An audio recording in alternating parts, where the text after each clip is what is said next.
Okay, so welcome to today's class. In today's class, we are going to discuss some key concepts of cryptography subjects, and those key concepts are Diffie-Hellman key exchange and elliptic curve cryptography. So in the earlier class, we have seen the details of RSA algorithm, and the RSA algorithm was one of the famous algorithm for asymmetric key encryption, right? So anyone who can describe what just happened in RSA, or what was the basic concept of RSA because of which RSA was secure? Anyone?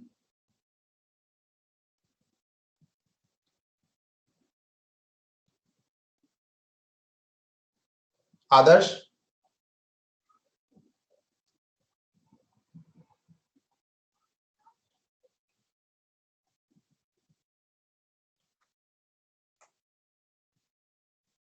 Avishi? Aditi?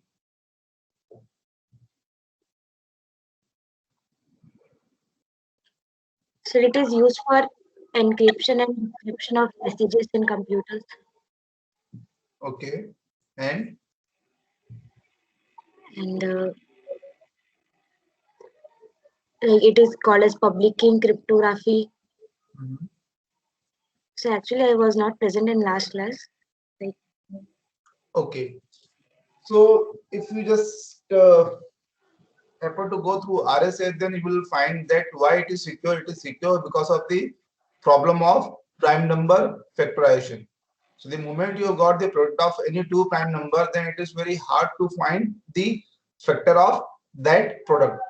So on the basis of that concept only, the RSA has been designed, and that is why RSA is secure enough. Fine. So we have seen one asymmetric key cryptography technique, and what was important in asymmetric key cryptography technique, or what is the important concept if we talk about. So the thing is, uh, as you already know, that in case of symmetric key cryptography, we have got a pair of key. Oh, sorry, a single key, right?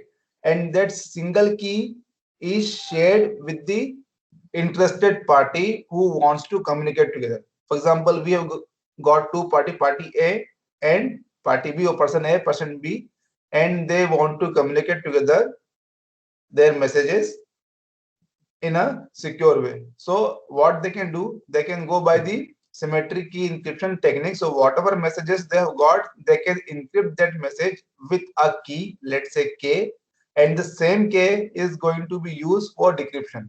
So if the message is being encrypted with the help of this key K, then the same key is going to be used by the person B to decrypt those messages, right? So this is what was happening in symmetric key cryptography technique. In case of asymmetric key cryptography technique, now a pair of keys are going to be used. One of them is called as a public key, and another one is called as a private key. So let us say B first will distribute his public key to number of persons. So in this case, we'll assume that B has already given the public key, his public key to A. Now what A will do, A will utilize the public key of B to encrypt his message, okay, with the help of key K, public key. Okay. Now the moment A encrypt this data or this message, only B with his private key will be able to decrypt. So if we talk about the symmetric one, then the same key is going to be used. If we talk about asymmetric key cryptography or the algorithm, then a pair of keys are going to be used. Okay, and we call them as a public key and private key. So this is asymmetric key where different keys are being used, and this is symmetric one where the similar keys are going to be used, right? Okay. Now the issue is, let us say we are going with the symmetric key cryptography techniques. Okay. Now the point is, how this particular key is going to be exchanged, because the moment this key has been compromised, then the overall crypto system is going to be compromised, right? So we have to find out the ways through which this key can be exchanged between these two parties, A and B. Okay. So now the question is how to exchange this key in the first place, so that the further process of encryption and decryption can be done, right? Because there are number of applications where the use of symmetric key cryptography technique is used over asymmetric key cryptography techniques. So there are few points. If you want to adopt any crypto system which is fast and efficient,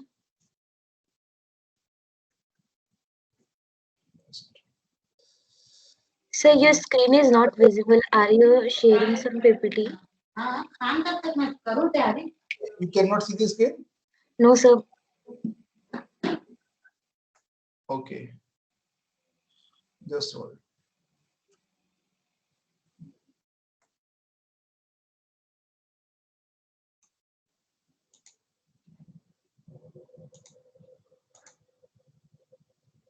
Now, Yes, now it's visible, sir. okay. So I was talking about when we should go for the symmetric cryptography technique. So this, let us say this is symmetric and this is asymmetric.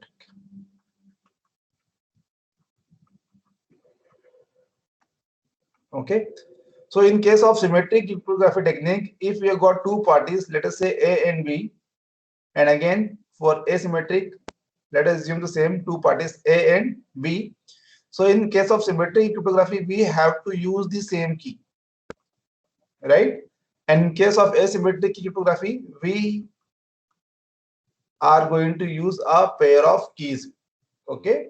And this pair of keys are called as a public key and private key. Public key and private key. Okay. So sometime we call it a PU and PR. Okay. So now the first question is, if we are going by the symmetric cryptography technique, then we know that the same key is going to be used for encryption and decryption in between the two parties. Now the question is how we are going to exchange this key between these two parties.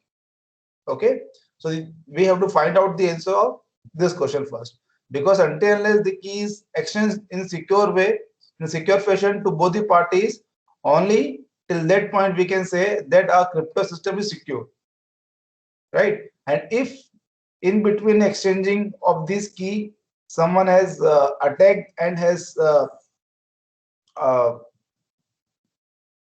just extracted the key, then in that case the crypto system will be considered as a compromised one, right? So now the other question is, when should we use symmetric cryptography techniques or symmetric ciphers, and when one should choose asymmetric ciphers?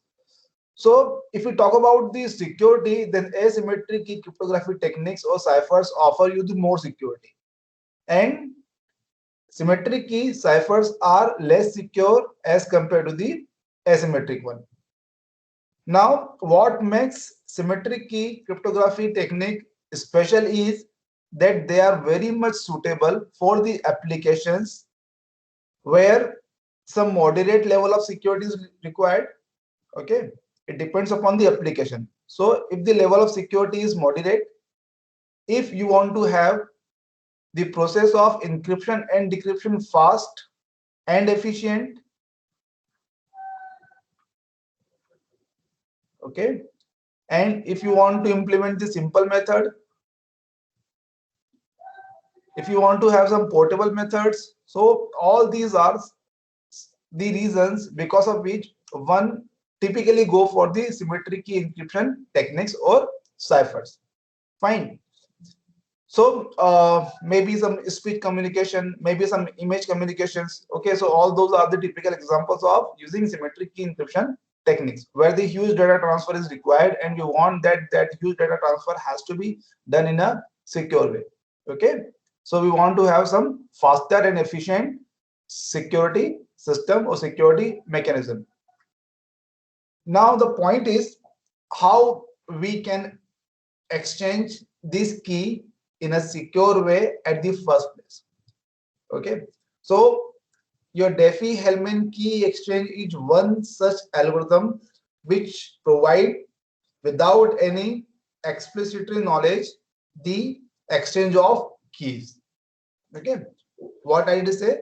I said that Diffie-Hellman key exchange is one such technique which allows two parties to end up with a common key at the end. So we'll see how exactly that algorithm works. Okay. So a few things we must know before that. And the first one is a generator. A generator, generator is a number. If you just raise that generator to any number of power, then the resultant number is going to again fall in the same state, and we call that as a cyclic generator. Okay, so these are the basic things. Let us skip this one. If you just talk about the development of Diffie-Hellman key exchange, then it was developed in 1976, and it has been published in New Directions in Cryptography. So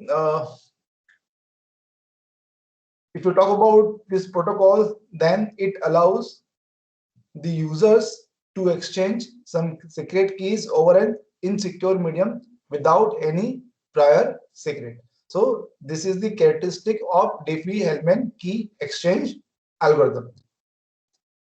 Okay, so without any prior knowledge, we are able to exchange a secret in between the two parties. So let us talk about the setup which we should have in the beginning. So let us say we have got two parties, Alice and Bob, and we want that any third party should not be able to know about our message exchange.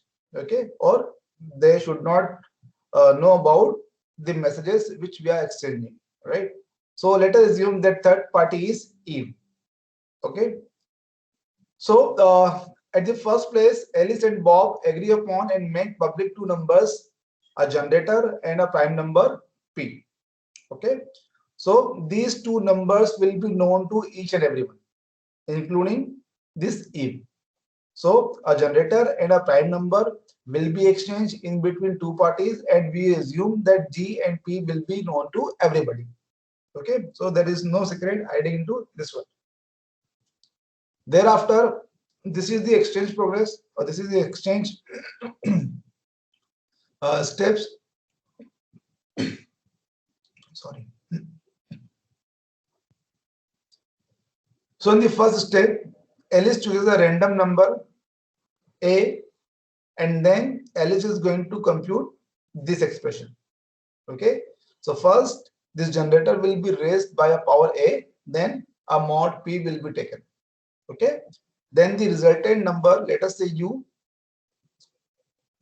will be then sent to the Bob. Okay, so what has been done? A random number A has been assumed, and then G has been raised by this random number A. Okay, thereafter mod P has been calculated. So we are calling the result as U, and this particular result U is going to be sent to the Bob. Okay, similarly at the other end, Bob is going to perform the same thing. Okay, Bob will assume another random number B, and he is going to calculate V. And how is he is calculating V? By raising generator by the power B and then calculating the mod P. Okay, so this V is then Bob will send to Alice. So Bob is going to send U to Alice is going to send U to Bob, and Bob is going to send V to Alice. Okay, so after receiving these U and V, Bob is going to compute the key by this way. Okay, since the Bob has received U, right? This U has been received from Alice. Now Bob is going to raise this U by his assumed random number B. Okay, so this way Bob is going to compute g to the power A, then again power B, mod P. So this way the overall expression is going to be something like G A into B mod P, right? And similarly, if we talk about Alice, the moment Alice receives A, then again Alice is going to raise this V by the assumed random number A. So this way, again the computation is going to be due to the power V into A mod P. So that way, both Alice and Bob at the end is going to have a same number, which is due to the power AB mod P. So we can see how smartly, how cleverly the overall algorithm has functioned. And this algorithm has ensured that any adversary who has got the knowledge of G and P, they are not able to have this particular number K at the end, right? So without sharing any explicitly knowledge or any explicit information, at the end, two parties are able to have a consensus on a number, and we are calling that number as a key. Okay, so this is how a number or a key can be exchanged in between the two parties, and we call it as a Diffie-Hellman key exchange. Okay, so this is how this algorithm works. So the things can be quite larger. If we talk about its complexity, then again, if you just go by the typical computations and all those things, then it is going to take a considerable amount of time, even after using the fastest supercomputers and all. So as we know, if we just talk about the securities and all, like let us say the banking transactions or applications, we just want to make secure a session for maximum around, let us say 5 minutes or 10 minutes, or in the order of few minutes only. Okay, so the things which we are discussed are computationally secure. Okay, so if you talk about the complexity, then it is secure because of the discrete logarithmic problem. Now let us understand this algorithm with the help of an example. So if the prime number is 47 and the generator is 5, okay, so one has to choose any number in between 0 to 46. Okay, so whatever prime number we have assumed, we have to just assume a number in between this. Okay, this number. So let us say A is 18 and B is 22. Then in that case, Alice is going to publish U, which is nothing but 5 to the power 18 mod 47, and this way the U will be 2. Similarly, Bob is going to calculate V, okay, where the generator is going to be raised by the assumed random number 22, and after this calculation, V will be 28. So these will exchange these two number together, right?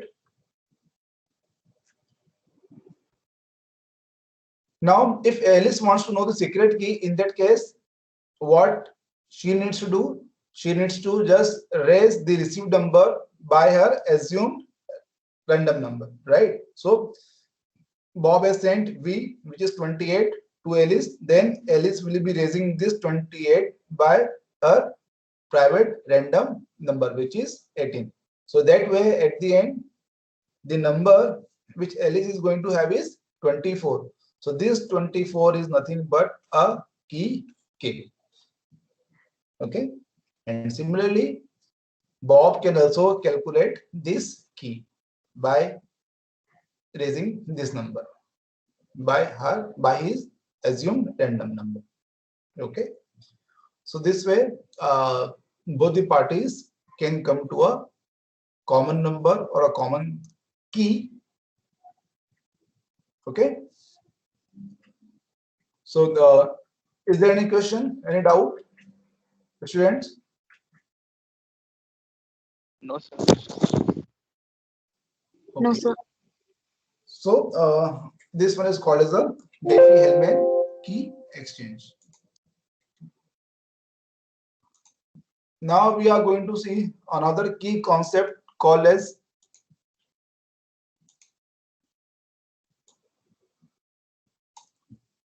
elliptic curve cryptography. Okay. So let us see what is this all about.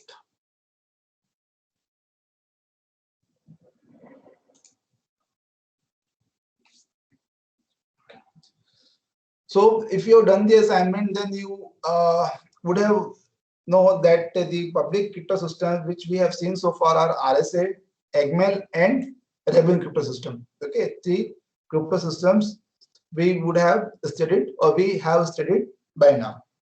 Now we are going to see another public key crypto system or public key algorithm called as elliptic curve cryptography, and this one is quite complex one.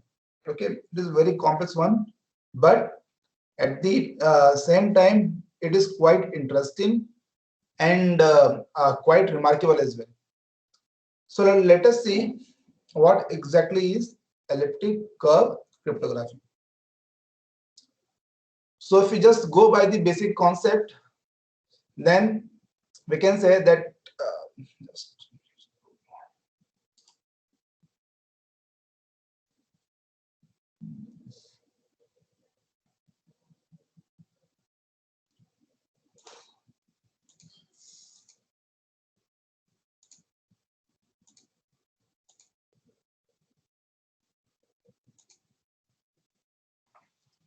just hold on for a while.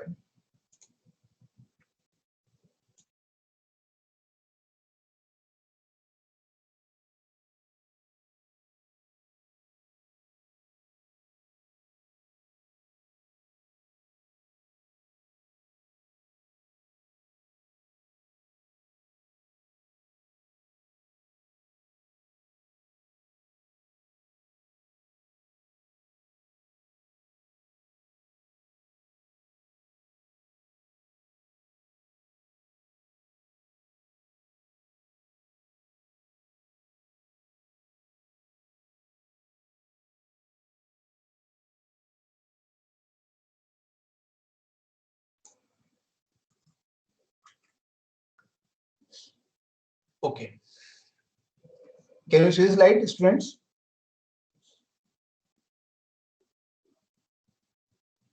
Yes, sir. Okay.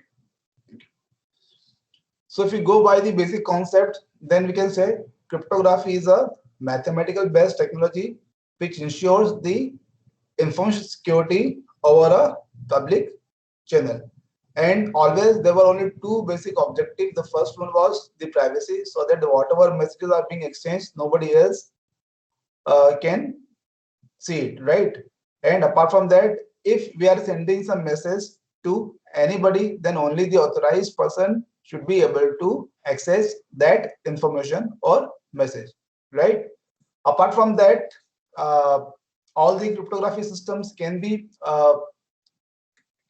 broadly classified into two categories. The first one is unconditionally secure, and the other one is conditionally secure. Unconditionally means no matter how much computational power we are putting into it, one will not be able to decrypt the system, right? And conditionally secure means that can be breaked or that can be created, but it is going to take a lot of time, a considerable amount of time.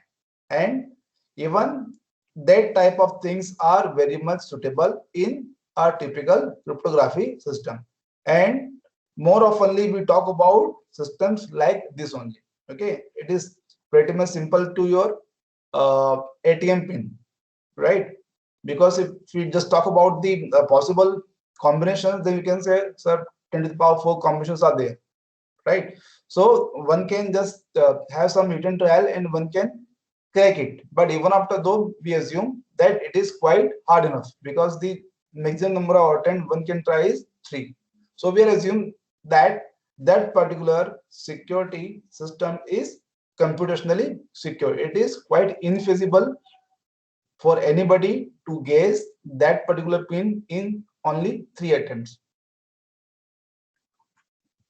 So the public key, why public key crypto system? Because public key crypto system provide us the solution of these many things.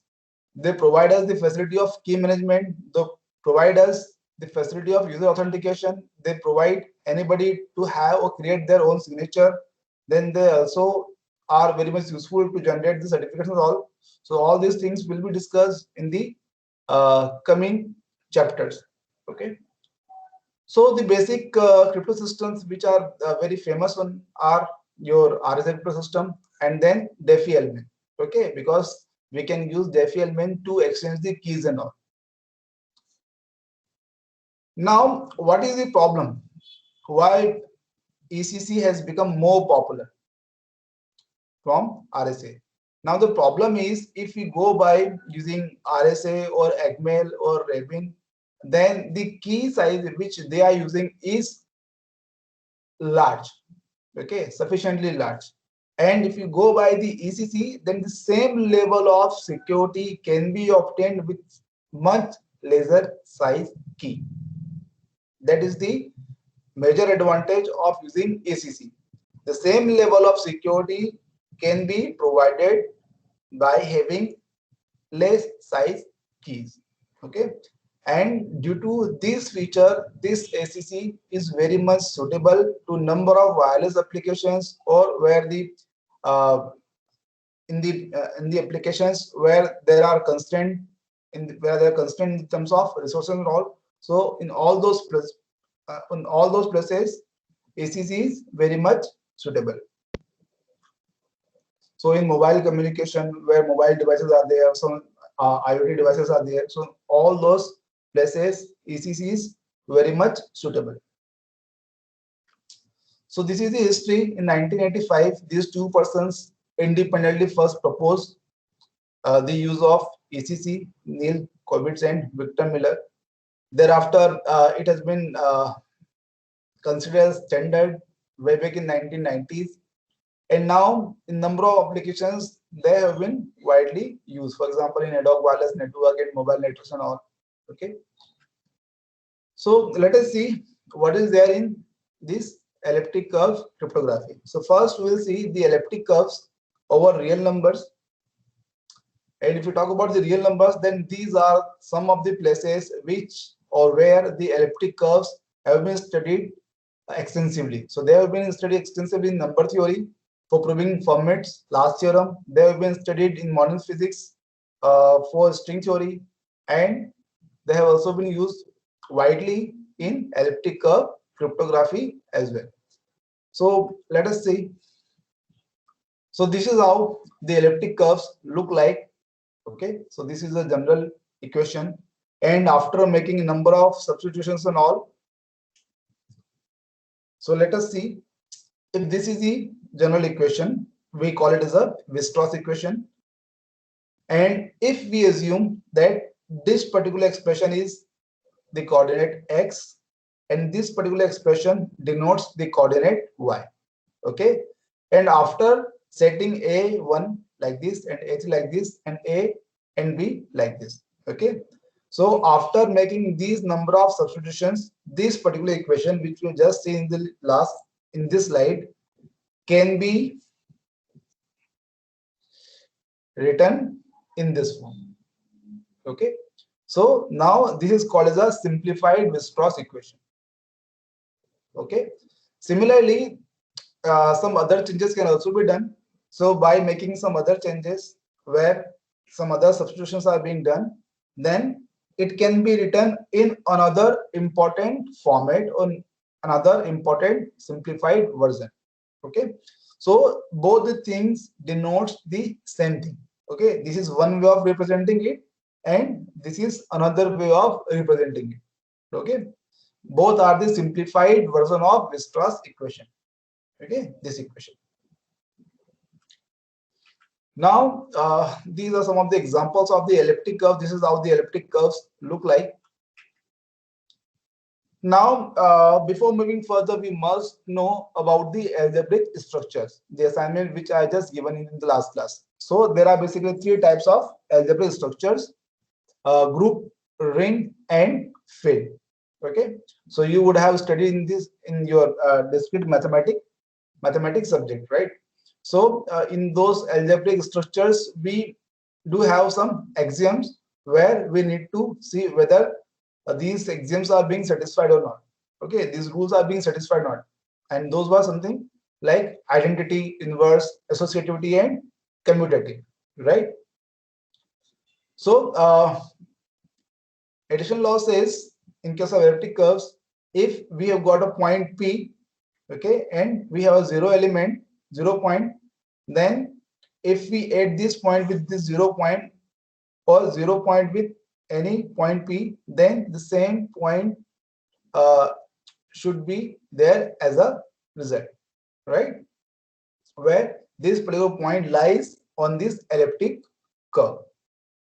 And in case of inverse, if we just have a negative point, then the result should be 0 point. And associativity says if we go by this fashion, and if you go by this fashion, then the result should be same. So if we add point P with the sum of the points R and Q, then this particular result should be same with the result of first adding point P and R, and then the result is adding with the point Q. So this result should be same with this result. Okay. And in case if this extra axiom is being satisfied, then we can say that this is an abelian group. So if the property of commutative is being satisfied, then this is going to be abelian group. Okay. So no matter in which order you are adding the points, the result are going to be same. Okay. And what associated would say, no order, it doesn't matter in which order you are making the computation done, the result is going to be same. So the order doesn't matter in commutative, and in this way that which point you are adding first, even that is not going to matter. Okay.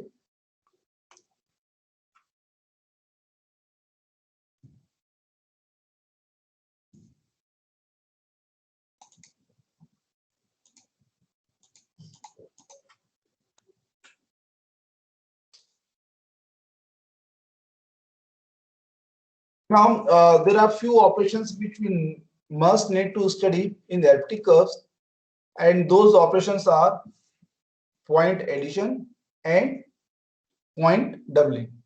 So what is point addition? So this is a geometrical approach. Let us assume that this is our elliptic curve and we have got 3 points P, Q, and R.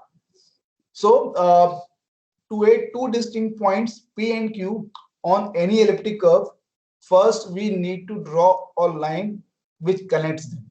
Okay, so let us say P and Q are the 2 points over elliptic curve. So first we need to draw a straight line which connects them, and that line somewhere at another place will intersect at a point called as minus R. Okay, so the line will intersect the elliptic curve at exactly one more point minus R, which is the reflection of the point R. Okay, so the reflection of point minus R with respect to x-axis gives the point R, which is nothing but the result of these 2 points only. So this is the property of elliptic curve. So if you connect any 2 points, and if the intersecting line intersect at one more point, then the reflection of that point is going to give the addition of these 2 intersecting points. Okay. So this is how we can calculate the addition of any 2 points over elliptic curve. Okay, this is the property. And if we talk about the point doubling, then in this case, let us assume we have got a point P. Okay, and if we draw a tangent from this point P, and then this is going to intersect the elliptic curve over another point, let us say minus r. And if we just consider the reflection of this point with respect to the x-axis, then the result is going to be nothing but the point doubling of the assumed point P. Okay. So this is how the point doubling is done. Okay. So these are the basic two operations, and this serves as the fundamental for any elliptic curve crypto system. Okay. So I hope the things are clear how the point addition and how the point doubling is being done in elliptic curve cryptography. Now, if we talk about the formulation of this point addition, point doubling, then you would have recalled that these were the two simplified version of Weierstrass equation, right? So if we assume point P as xp and yp and point Q as xq and yq over an elliptic curve E where these 2 points are not equal, then the resultant point can be denoted by R, okay, which will have the coordinate xr and yr. And this is how one can calculate these 2 points.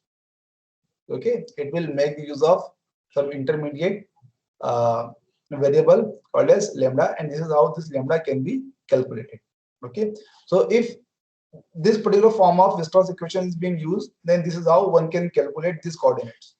Okay, and for this particular type of equation, this is how one can calculate the coordinates. Is that okay? So now all of you are required to just note down these formulas, okay, for this equation and this equation, because I am going to give you one question after this line. So all of you are required to note down this formula. Now, is it okay, students?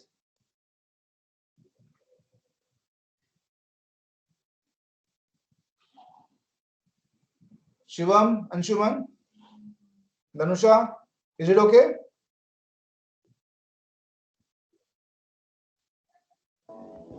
Yes, sir. Yes, sir.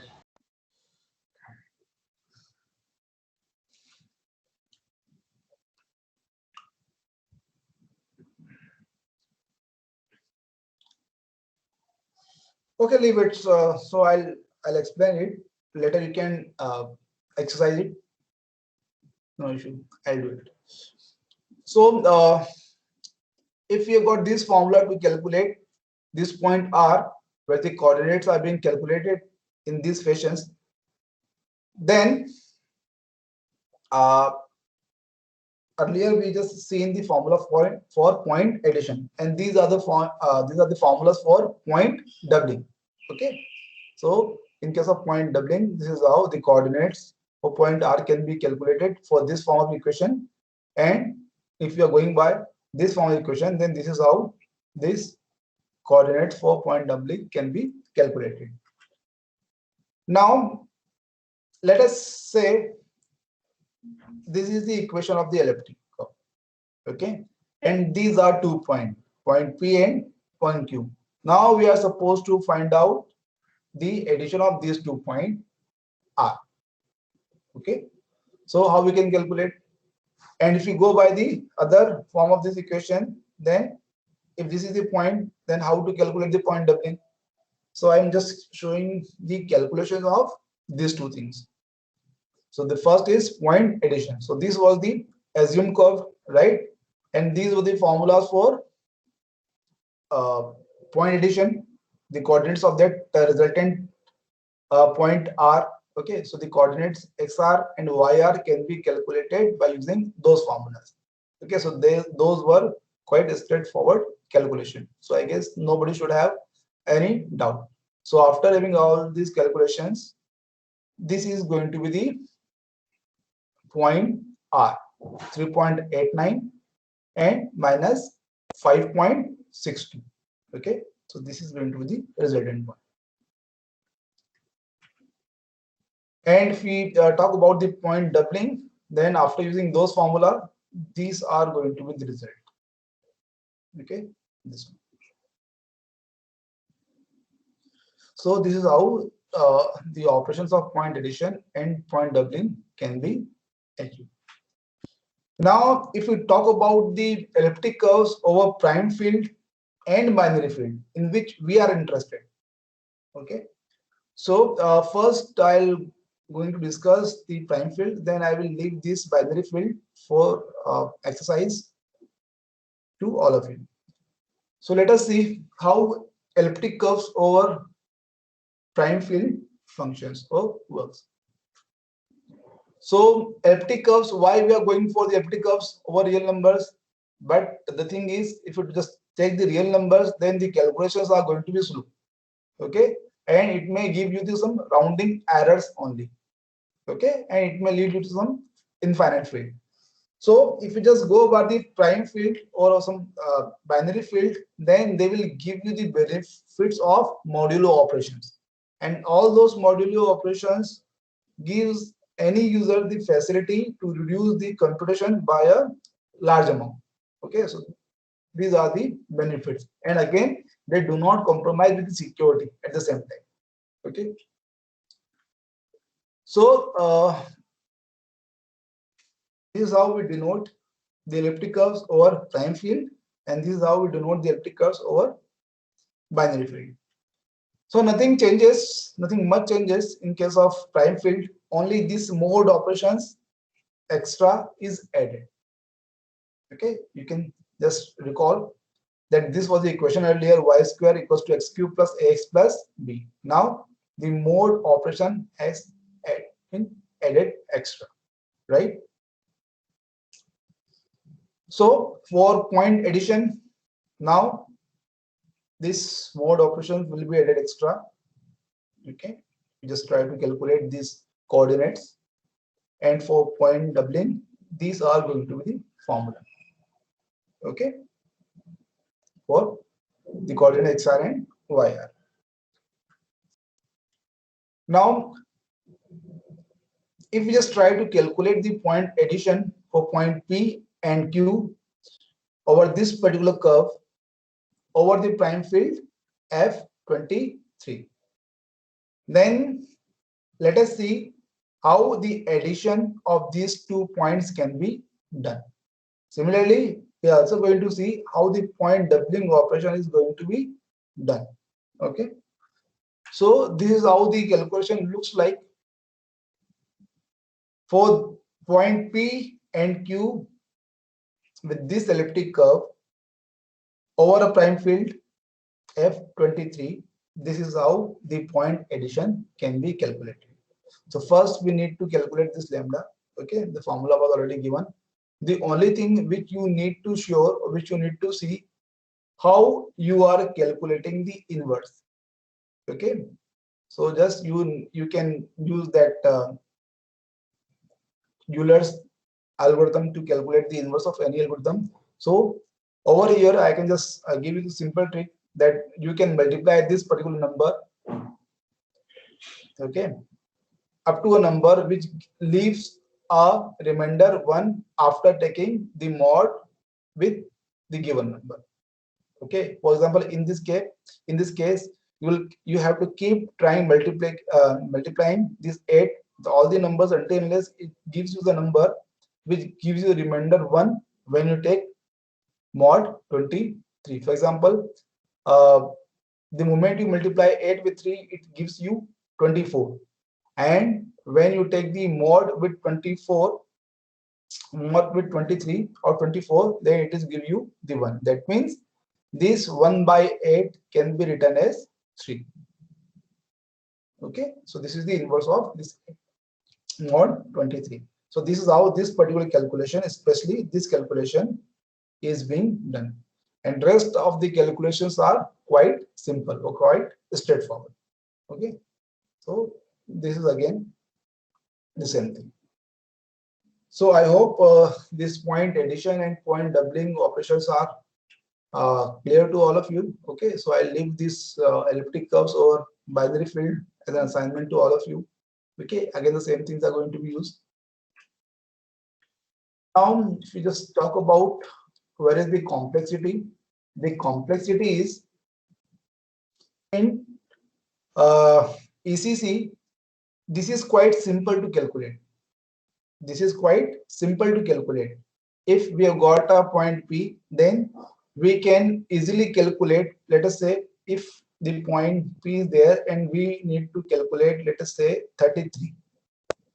Okay, then 33 can be easily calculated by doubling it. For example, 2P, then 2, so it is going to 4, then it is going to 8, okay, then it is going to 16, then it is going to 18, right? Then you can just have one adding operation. So this way the things can be calculated, okay? But if we just try to calculate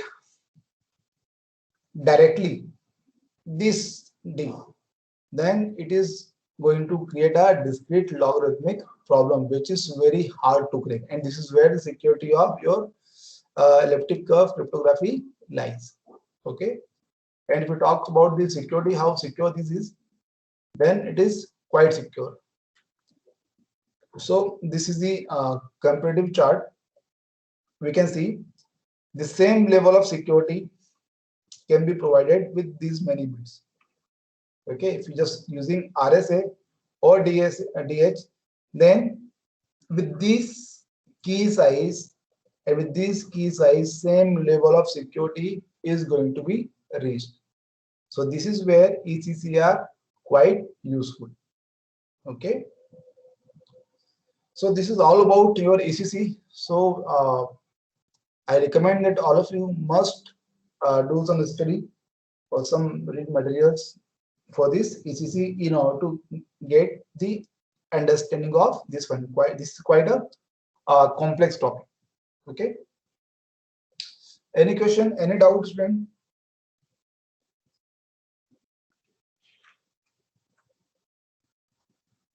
Students, any query?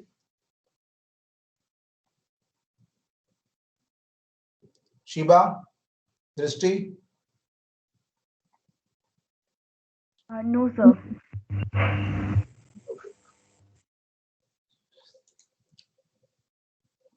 Okay, so students, with this I'll end this class.